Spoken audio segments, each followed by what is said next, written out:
Hello, my name is Tennant.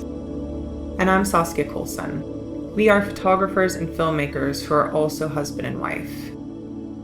We met quite a few years ago while studying fine art photography at Glasgow School of Art and have been working on our collaborative lens-based practice for the last 6 years. One of our most significant ongoing projects is called After It's Gone. After It's Gone seeks to engage with our current environmental crisis by focusing on some of the world's most rapidly changing and remote locations, the northern and southern polar regions. We often work in these regions for various clients, including NGOs and expedition companies, and this has allowed us to develop this body of work. The project began after an assignment we undertook in Antarctica, where we were asked to join an expedition ship to document its voyage along the Antarctic Peninsula. Since then, we have returned to Antarctica many times, as well as multiple locations in the Arctic.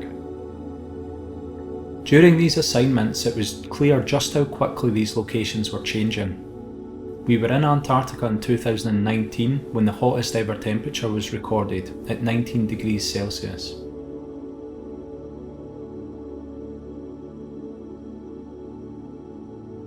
We've witnessed huge glaciers retreat drastically and observed wildlife behaviour change due to increased water temperatures and lack of sea ice.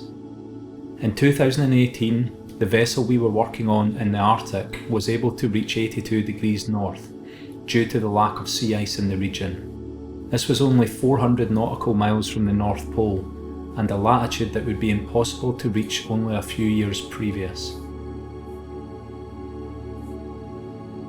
We began making work that responded to the environments we were in, a personal response.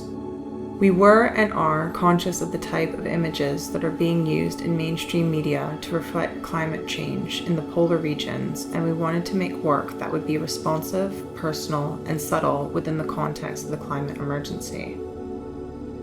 We also wanted to make work that is not inherently bleak or disheartening, to try and celebrate the beauty and complexity of these ecosystems alongside their fragility and vulnerability.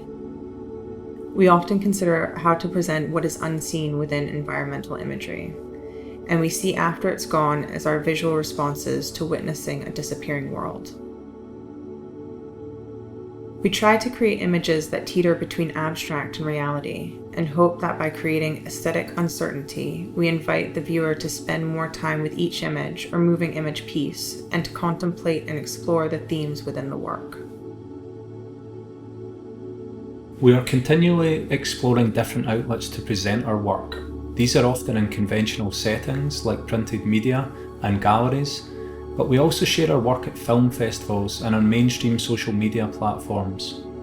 The opportunity to reach diverse audiences through different platforms interests us as artists, and it allows us to consider the role of still and moving image within the context of environmental activism. Although images of people and communities do not always appear within our work, their traces and impacts are always present. In the Antarctic, there are no indigenous communities or culture, so our work is more focused on landscapes and wildlife. However, we often create bodies of work about specific locations like Deception Island. Deception Island is a caldera and active volcano that forms part of the South Shetland archipelago near the Antarctic Peninsula. The name comes from its outward deceptive appearance as a normal island. But on the southeast side, there is a narrow entrance called Neptune's Bellows, where ships can sail into the central vent of the volcano.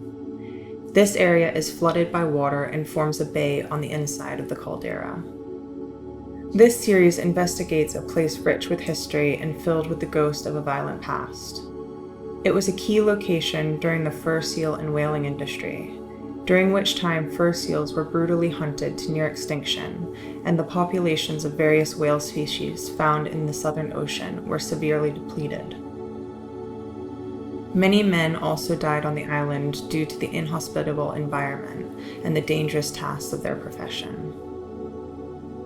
This series is both representational and abstract, a form of visual storytelling we enjoy exploring in our practice.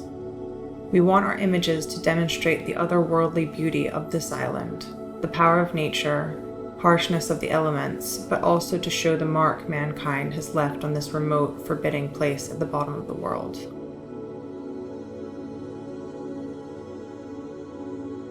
On the other side of the world, in the Canadian Arctic, there are extremely remote, vulnerable communities that are navigating issues forced upon them through rapidly changing environmental conditions. One of these places is the Inuit community of Arctic Bay. Fishing and hunting are ingrained in Inuit culture, and with sea ice melting so quickly, Inuit communities are having to adapt their traditional ways of life. In August 2022, we spent a few weeks with the people of Arctic Bay, documenting elements of community life, including the processing of meat after a narwhal hunt. Narwhal meat provides a much needed food source that sustains families for many months. However, this aspect of Inuit life has received a lot of criticism from Western society in recent years. Although this body of work is very much in its infancy, we're keen to understand and educate both ourselves and the viewers of this work about the tensions and complexities between Indigenous cultures and Western beliefs. We feel our shorter photo essays like Deception Island and Arctic Bay inform and contribute to our overarching project After It's Gone. We want After It's Gone to help stimulate dialogue and debate about the relationship and tensions between humanity and nature.